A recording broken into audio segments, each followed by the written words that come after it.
there, welcome back to my channel. My name is Shelby and today I'm going to be going over my weekly reads from the past week from September 24th until yesterday the 30th. I read a total of 7 books, so I'm just going to briefly talk about all of them.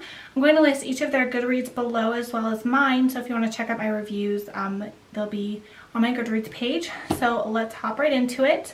The first book that I read was Pretty Girls by Karen Slaughter. This was the first Karen Slaughter book that I've read, but I've heard nothing but great things about her novels, so I wanted to pick one up, and this is one of her standalones. I believe her third standalone or second, and oh my goodness, this was so good. It follows 2 sisters, Claire and Lydia, and they had something tragic happen to them when they were younger. Their sister Julia went missing, and now it's like 20 years later, and they don't keep in contact. Lydia has a child, a teenager, and she lives very far away from Claire, and Claire is married. She's been married for, I think, almost 20 years. Well, her husband dies, and she discovers some bad things that were happening that he was involved in that she had no idea about, and so she brings Lydia back into her life to help her, and this book is crazy. It is super gory and just, like I said, crazy. If you want a good thriller, this is amazing. I gave it 5 out of 5 stars. I don't want to say too much. I'm sure you've heard about it. A lot of people love this book. I don't want to give a lot away, but it is really good if you can handle some very vivid details of some gory things. And then after that, I read The Couple Next Door by Sherry Lapina. This is my first novel by her as well, and this is a much shorter book. It's a really easy read. This is about a couple, and their names are Anne and Marco. They have a, I think, 6-month-old baby girl, and they were supposed to go to a dinner party next door. They share like a wall with their neighbors. It's like a dual family home. And they share a wall with their neighbors. They're supposed to go next door for a party, but their babysitter cancels last minute, but they decide to go anyway and just leave the baby monitor and just check on her every half an hour, and that if she cries, they're literally right next door. Well, they come home at like 1:30 or something from their dinner party, and the baby's gone. The door was ajar, the front door, and so the baby's gone. And so it's a domestic thriller, and there's a lot of lies and deceit going on, trying to find the baby. Is the baby even alive? And then it also has a detective in here as well, as you see their perspective, what's going on. This was really, really good.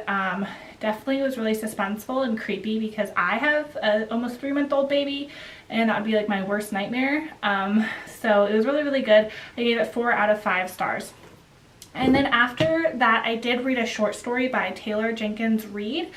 I forget the name of it, but it just came out. It was free on Prime. I don't want to really say much about it. Gave it 4 out of 5 stars. It only takes about an hour to read. Don't want to say much because it is a short story, but I did read it and I liked it. So if you see it, I recommend getting it. And then after that, I read Elect by Rachel Van Dyken. It was the second book in the Eagle Elite series. I read the first one a few weeks ago, and this was the second installment. I know it's a long series, but I only have the first 2 books. I did not like this book whatsoever. I gave it 2 out of 5 stars. It follows the same set of characters, Trace, Nixon, and Chase. Nixon and Chase are part of this like mafia group, and then so is Trace, but in a different family. Well, in this story, basically Nixon is trying to not protect Trace, and so he doesn't want the people after him to go after her to hurt him, so she has her pretend to date Chase, but Chase is in love with her, so it's like torturous for everyone. I didn't like it, over the top, didn't like the storyline. I'm definitely going to be unhauling both of the books and just passing them along. They're definitely not my thing. And then after that, I read a really good book by Paige Toon called The Longest Holiday. This is the first Paige Toon book I've ever read, so I've had a lot of firsts in this week. And this was definitely more of a summer read, but I really wanted to try out one of her books, and this one was really good. It was about a girl named Laura, and she's been married for 7 months, and she finds out through Facebook that her husband, a week before their wedding, when he was on like a bachelor trip or something, he slept with a girl while he was drunk, and now she's pregnant and due with his baby in 2 months. And she had no idea. So she decides to get away and go to the Florida Keys. I think she's from England. She goes to the Florida Keys with her best friend and another girl, and trying to just like think about what to do and just get away for a while. And she meets a really hot guy named Leo, who is a scuba instructor, and a romance starts. And she's supposed to be there for 2 weeks, but it turns into a whole summer. She just decides she doesn't want to go home, so she's on a really long holiday, and kind of a romance with them and deciding if she wants to stay married or not. So I gave this 4 out of 5 stars, and I can't wait to read more. Page Tune. And then after that, I read a book called Black Eyed Susans by Julia Heberlin. And the cover on this is really, really pretty. It has some metallic on there. This is about a girl named Tessa who, when she was a teenager, she got abducted and she was held or something, kidnapped, and then she was found in like a grave full of these flowers. But she was with 3 other victims, and she has no memory of what happened. And they need to basically send someone to prison. So she meets with a therapist to help remember what happened, but she can't, but she still testifies against someone because there's evidence. Now it's like 20 years later, and she's not sure if he really did it because she feels like someone is torturing her, and the monster that took her is still out there, and he's about to be put to death row, the guy she sent to jail. So, sent to prison. So she's trying to help a lawyer and a forensic analyst be able to let him free. And it is a pretty good suspense novel. I was a little disappointed in it. I felt like it was a little slow paced, and I wasn't as shocked by the twists and turns. So I did give it 3 out of 5 stars, and I am going to be unhauling this and just passing it along for someone else to enjoy. And then after that, I read The Ones Who Got Away by Ronnie Lauren. This is the first novel in the Ones Who Got Away series, and this is about 2 main characters, Liv and Finn. They were dating in high school, and then a tragedy happens on prom night, and a couple of students do a school shooting, and only a few of the students remain alive. And so after high school, most of the victims did not keep in contact because it was really hard on them, and they broke up and went their separate ways. Well, now it's like 15, 18 years later, and there is a documentary being done, so they have to return to the school to do the documentary, and they basically run back into each other, and a romance starts, and they are just as attracted to each other now as they were then, but they both are really heavily scarred from what happened.